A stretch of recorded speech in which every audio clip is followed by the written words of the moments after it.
नमस्कार दोस्तों, आप सभी का स्वागत है ब्रिजेंद्र ज्ञान एक्सप्रेस में। दोस्तों मैं लेकर हाजिर हूँ करंट अफेयर्स का ये इम्पोर्टेंट वीडियो।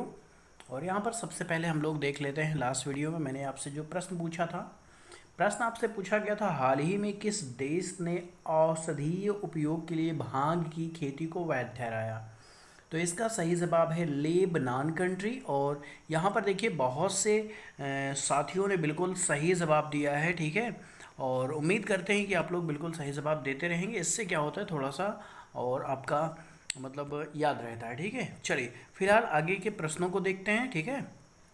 चलिए पहला प्रश्न है आपका आज का, हाल ही में किसने केंद्रीय सतर्कता आयुक्त के रूप में शपथ ली? तो ये है संजय कोठारी, ठीक है। कौन है ये? संजय कोठारी है जिन्होंने केंद्रीय सतर्कता आयुक्त के रूप में शपथ ली। चलिए दूसरा आपका प्रश्न है, वर्चुअल कोर्ट के जरिए अदालतों में सुनवाई करने वाला भारत का पहला राज्य कौन सा बना?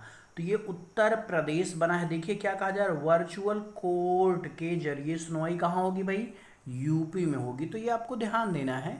ये क्वेश्चन काफ़ी इंपॉर्टेंट हो सकता है परीक्षा के लिए, चूँकि ये फर्स्ट है, ठीक है। फर्स्ट स्टेट इन इंडिया हो गया, भारत में पहला राज्य हो गया जो वर्चुअल कोर्ट के माध्यम से सुनवाई कर रहा है सबसे पहले। तीसरा आपका प्रश्न है, हाल ही में किस भारतीय मूल के अमेरिकी नागरिक को शीर्ष विज्ञान बोर्ड का सदस्य नियुक्त किया गया? तो ये हैं सुदर्शन बाबू, ठीक है। और नियुक्त किसने किया भाई? अमेरिकी राष्ट्रपति डोनाल्ड ट्रंप ने नियुक्त किया है, ठीक है। चलिए अगला आपका प्रश्न है, भारतीय बैडमिंटन संघ और भारतीय खेल प्राधिकरण ने संयुक्त रूप से संयुक्त तौर पर किसके नेतृत्व में ऑनलाइन कोच विकास कार्यक्रम की शुरुआत की? तो ये पुलेला गोपीचंद, आपको याद रहेगा बहुत आसानी से। चलिए पांचवा प्रश्न है आपका, हाल ही में किस राज्य के मुखिया ने कोविड-19 योद्धा कल्याण योजना को लॉन्च किया? तो ये लॉन्च किया है भाई मध्य प्रदेश सरकार ने, ठीक है। अब आप जानते होंगे मध्य प्रदेश को सोया प्रदेश भी कहा जाता है, ठीक है।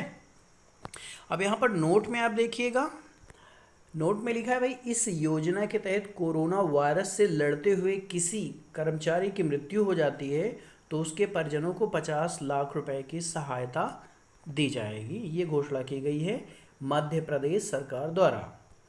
भारत की सबसे बड़ी आईटी कंपनी टीसीएस ने किस देश का पहला पूर्ण डिजिटल बैंक लॉन्च किया, ठीक है, या लॉन्च करेगी? तो ये है इजराइल, ठीक है। कहाँ का भाई? इजराइल, ठीक। सातवां आपका प्रश्न है, अमेरिका ने आगामी कितने दिनों के लिए आप्रवासन पर रोक लगाने का फैसला किया है? तो भाई अमेरिका ने देखिए आप्रवासन पर 60 दिनों का, ठीक है, 60 दिनों को रोक लगाने का फैसला किया है, 60 डेज।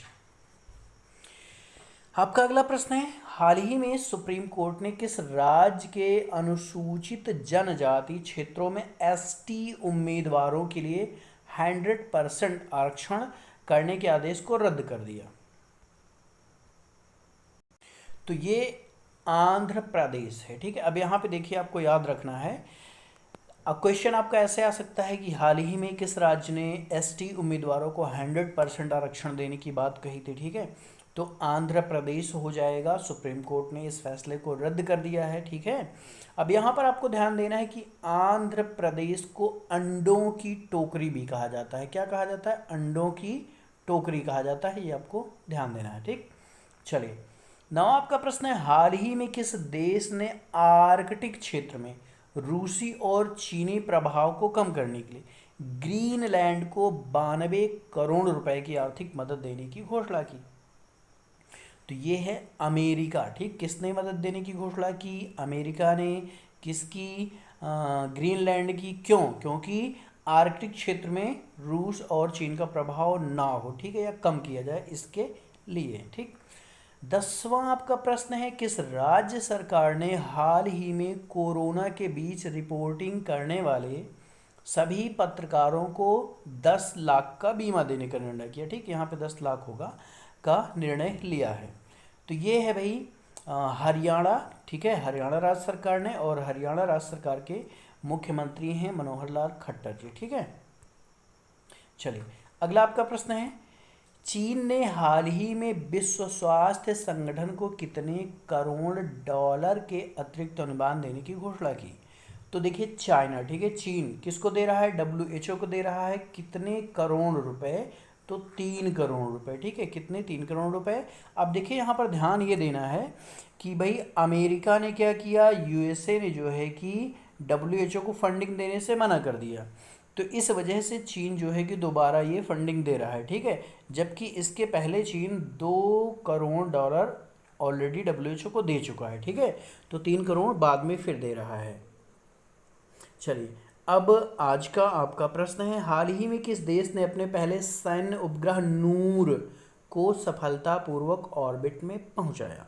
4 ऑप्शन हैं, ईरान, जापान, चीन या फिर पाकिस्तान। दोस्तों जवाब पता है तो कमेंट ज़रूर करिएगा। वीडियो पसंद आए तो लाइक करिएगा। मिलते हैं नेक्स्ट वीडियो में। Thank you so much for watching.